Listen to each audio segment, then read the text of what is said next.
All right. Thank you for listening here on 105.9 The Wave. We've got a very special interview today, and I've been excited about this for a while. And we're getting to talk to Amira Willighagen. I don't think I'm doing the correct Netherlands pronunciation of that, Amira, so you have to forgive me on that. That's okay. So, Amira, if you're not familiar with her, we've been playing one of Amira's songs, and we've got some more Christmas music from Amira in the mix that's coming up during the Christmas season, so we can look forward to that. But Amira's got quite a story, and so we wanted to have Amira on the air to talk about her journey and talk about her faith and talk about her ministry. There's just a lot to talk about with Amira, and we're excited to have her on the program today. So, Amira, let's talk about how the journey started for you. It's kind of a unique journey. Not a lot of people can say they've done this.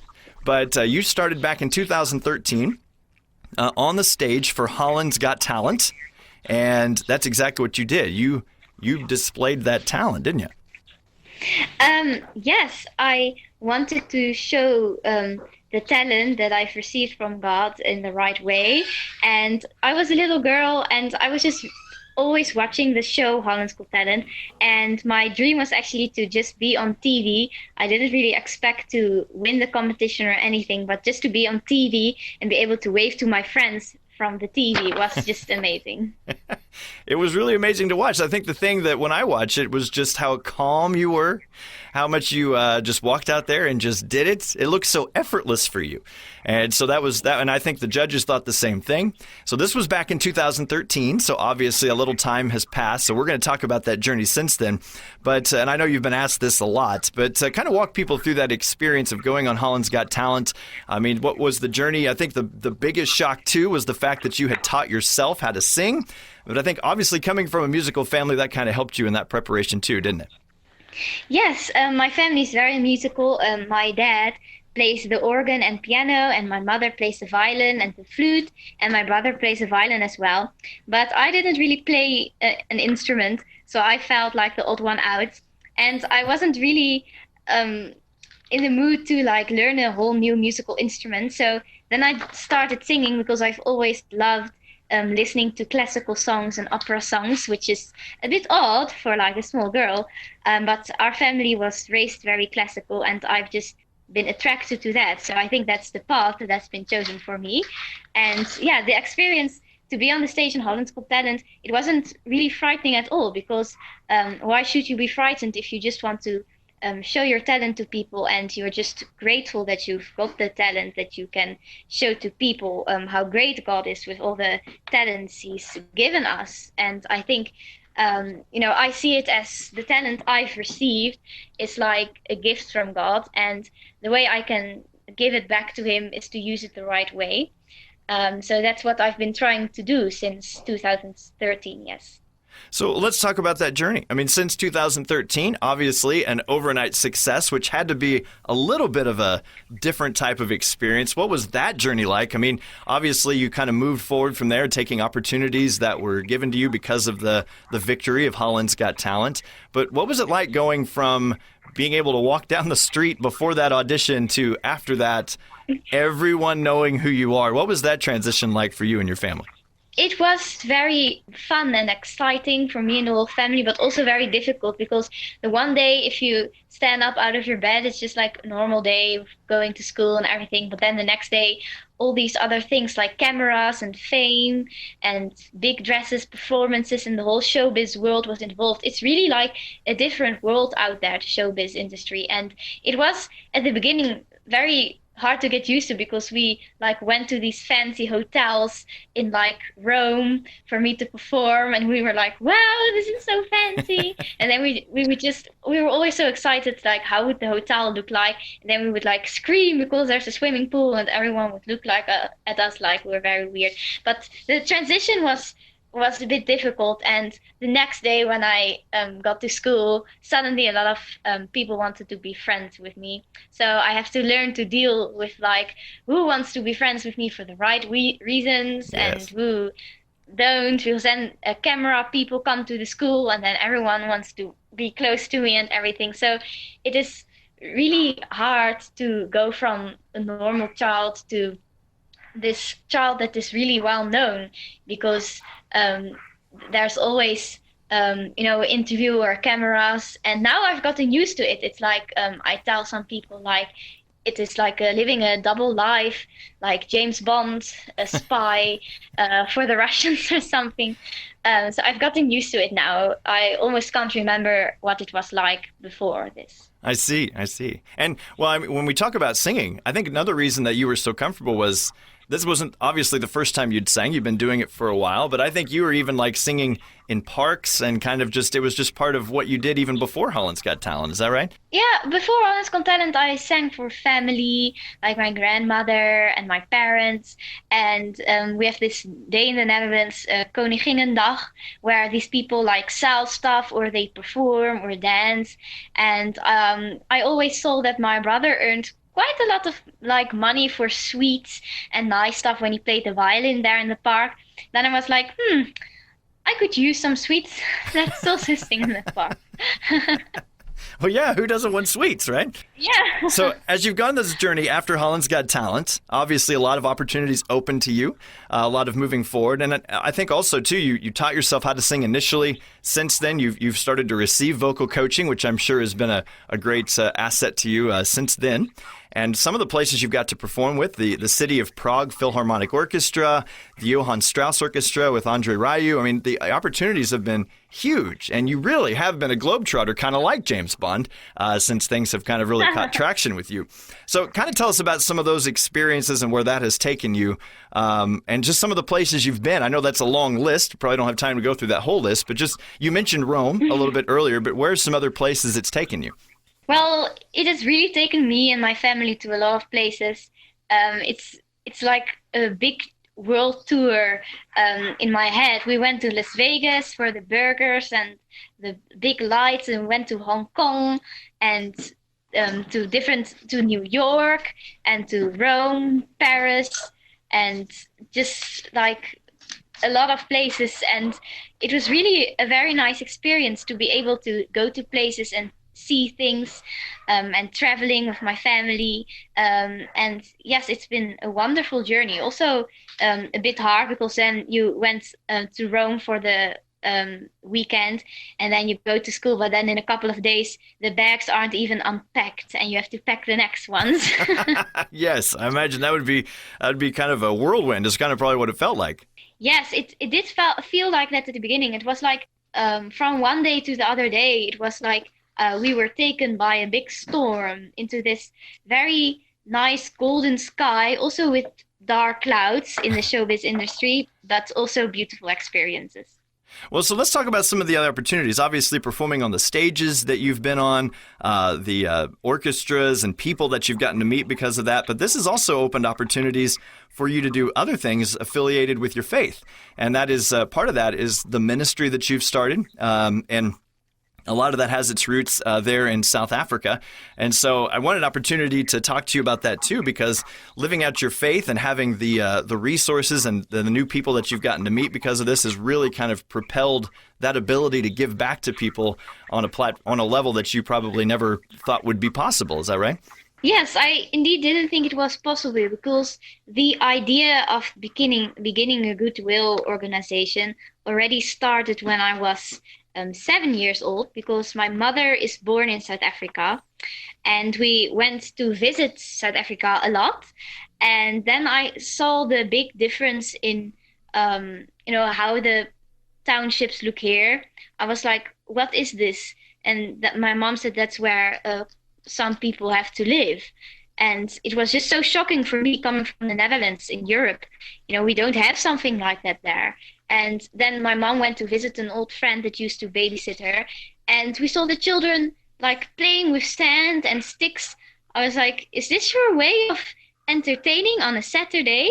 I was like, I'm a kid and I know how nice it is to run with your friends into a playground, especially for those kids where there's maybe abuse at their homes and stuff, to like run to a playground to escape the nasty grown-up world. But there wasn't a place like that.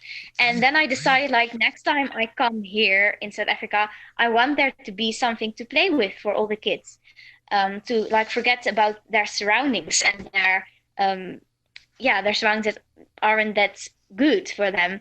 And then I was like, okay, it would be so cool to like make playgrounds in South Africa. But I was like 9 years old, and I didn't really know there exists something like a goodwill organization or a foundation or anything. And then my fans actually helped me to begin my own foundation, Gelukskinders, to build playgrounds in South Africa. And it's like when you have a dream in your heart and it is God's intent for you to fulfill it, it's like nothing can stand in the way. And just like that, playgrounds were being made in South Africa, in Ikageng surroundings. And we've already made 13, and we've already financed enough for 16 playgrounds.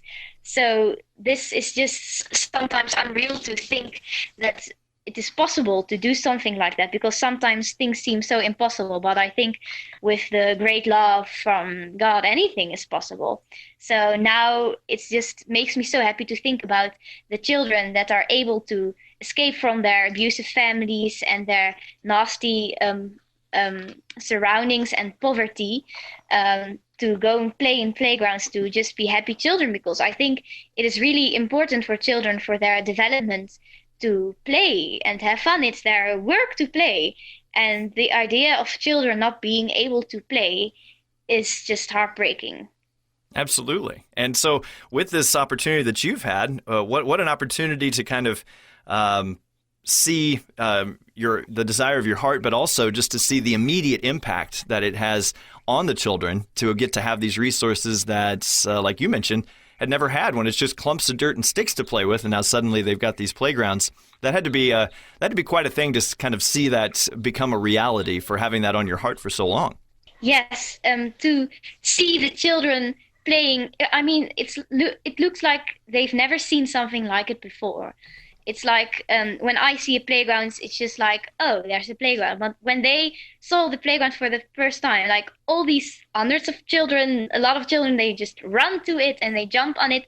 And this roundabout where there's supposed to be like 10 children on, 50 of them climb on them and they run around it, and it turns like with 100 kilometers per hour. And then it's so cute when a small one of them, they step off from the roundabout and they're so drunk and they fall on the ground. And it's just so amazing to see that just with love and hard work that you can, and obviously a dream in your heart and the support and love from God, that you can make those things possible and bring smiles on children's faces. That is just beautiful.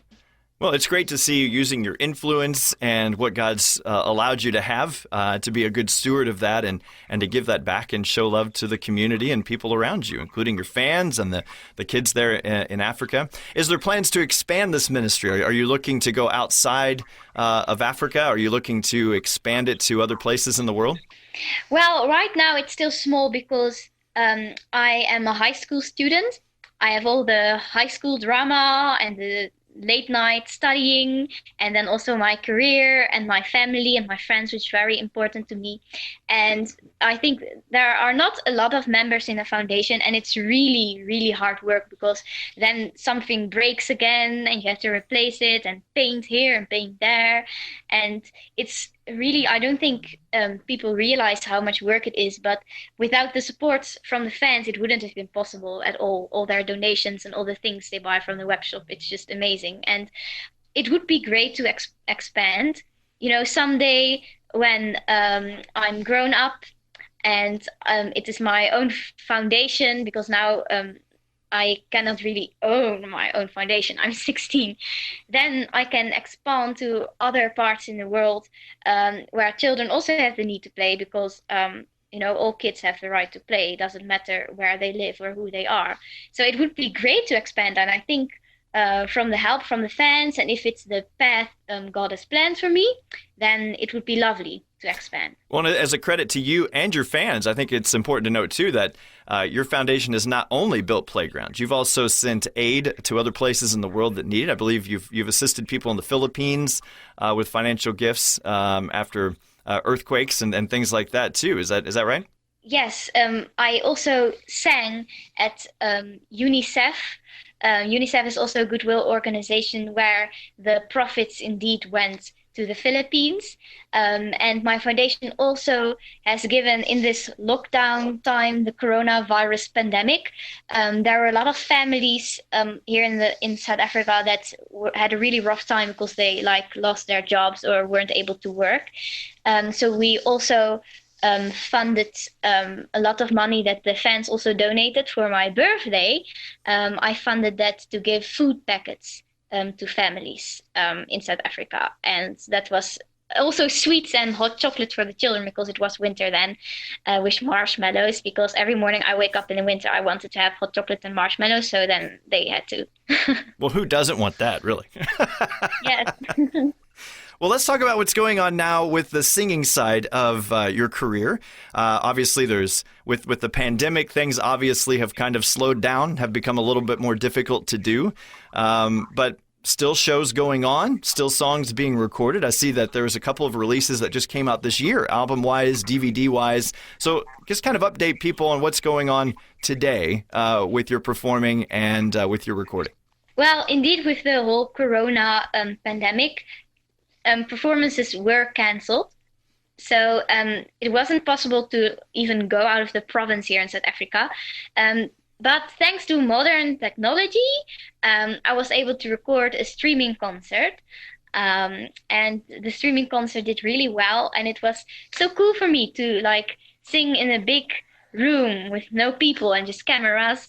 And also the DVD from my foundation was released, which was already recorded previous year in December.